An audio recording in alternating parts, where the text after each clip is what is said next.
Alright, honey, just heading out for a pack of cigarettes. Joke's on her, I'll never be back.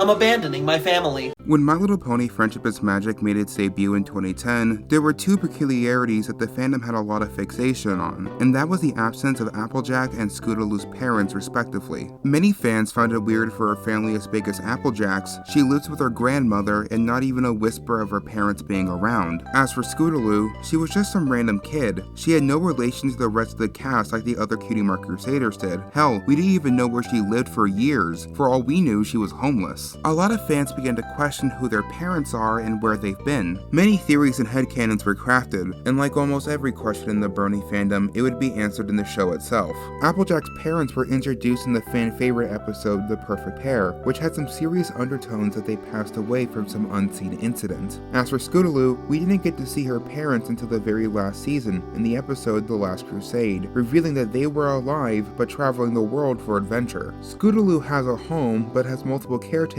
that rotate responsibility for her. The response to these two episodes were met with completely different reactions. One was praised as a tearjerker that allowed characters to explore a sense of bereavement after loss, whilst the other one is hated for hand-waving the impacts of parental neglect. I am of the crowd that is baffled by The Last Crusade at every rewatch, especially with just how two-faced and nasty Scootaloo's parents are. They neglected their daughter basically her entire life for their own aspirations, instead of taking on the responsibility of raising a child.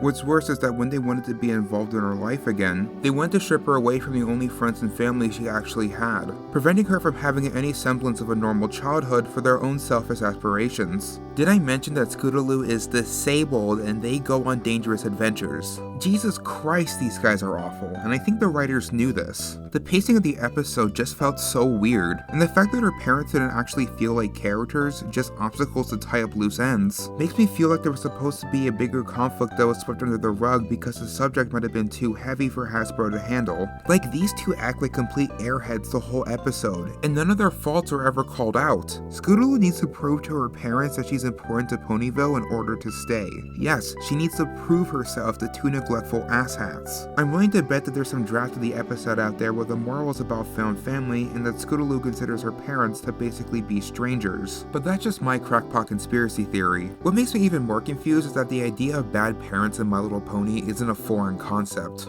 Diamond Tiara's redemption arc is centered around her relationship with her mother. Spoiled Milk doesn't really seem to love her daughter, but uses her as a status symbol, so the expectation for her is to be perfect, resulting in Diamond Tiara bullying those who are less than perfect. You can even see many of Diamond Tiara's negative behaviors in her mother. A lot of children do learn their behaviors from their parents. But sometimes a child doesn't always learn from their parents, and instead acts defiant to them. Enter Gallus, whose parents are a complete mystery. And unlike Scootaloo and Applejack, we never learn who they are. Man, they really couldn't help themselves. They had to introduce one more parental mystery. His only parental figure is Grandpa Gruff, someone who isn't afraid to belittle him at every turn. He isn't even related to him. To be fair, a lot of Griffins are pretty rude, but it's usually just how they talk to each other, your average New Yorker. But Gruff refuses to give him any positive affirmation. As his only parental figure, he shows him a large amount of apathy. Like, Grandpa Gruff doesn't even invite him to the Blue Moon Festival, which is their version of Christmas. Trixie even stands up for him, telling off Grandpa Gruff for being such a horrible guardian. This in retrospect actually got me to appreciate Gallus a lot more than I usually do. Good job, you escaped mediocrity hell. Wait guys, I said the T word, you know what that means? That's right, I'm obligated to dedicate a section of this video to Trixie. Listen, you clicked on one of my videos, you knew what you were signing up for. Believe it or not, but we actually know Trixie's father. Jackpot was introduced in the episode Granny's Gone Wild. He's a magic act that has a heavy resemblance to Trixie.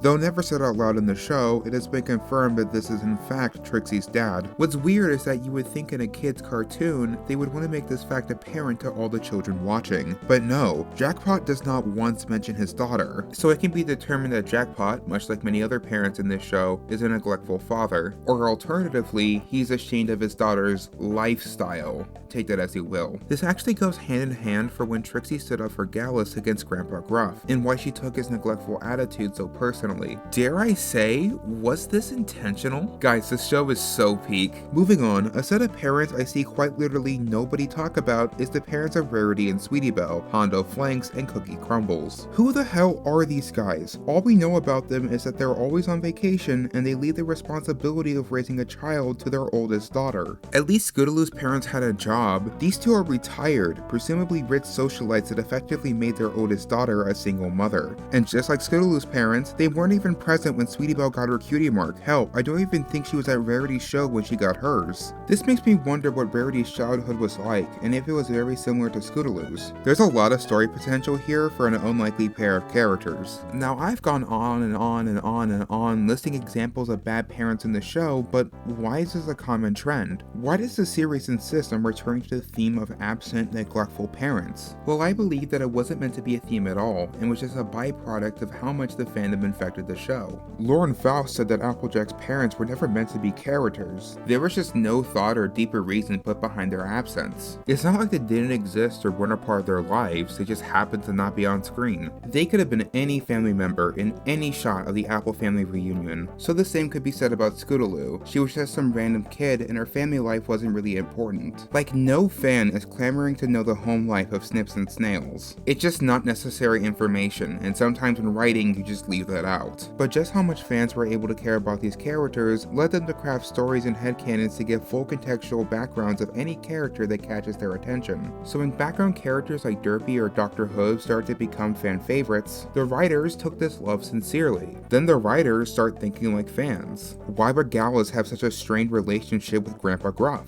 Well, what if Gruff isn't Gallus's grandpa and he's orphaned? Why does Trixie stand up for Gallus? Well, what if she has issues with her father? Now they have to think of any lore question a fan might have, no matter how minuscule. Sometimes I miss the humble simplicity of seasons 1 and 2, but damn, this ended up creating some great episodes. It's a unique domino effect that shows the exact mark when the fandom was thought of when making episodes. So while it might only be coincidence, sometimes a coincidence can result in some of the most heartfelt stories the show has ever crafted. Now before I go, I wanted to end off this video on a note that I didn't know where to put anywhere else. When researching who Luster Dawn's parents might be, I found some unique information that deconfirms one of the most prevailing theories in the series. Some fans believe that Luster Dawn is the implied child of Starlight Glimmer and Sunburst, when in actuality, the truth is a lot more interesting. It turns out, Jim Miller and Josh Haber couldn't decide if Luster Dawn should be related to Starlight Glimmer or Sunburst, but it seems like they did not consider pairing them together to both be the parents of Luster Dawn. In conclusion, Star Trek's fans, stay winning. Cry harder, you boring white bread heteronormative losers. Now I'm going to turn the question on to you guys. Who are the worst My Little Pony parents? Who are the best? And who do you wish we could have seen? In my opinion, Jackpot is the worst, because how can you have a daughter as amazing as Trixie and not mention her at all? Anyway, that's all I have for today. Thank you for watching. I've been May, and I'll see you next time.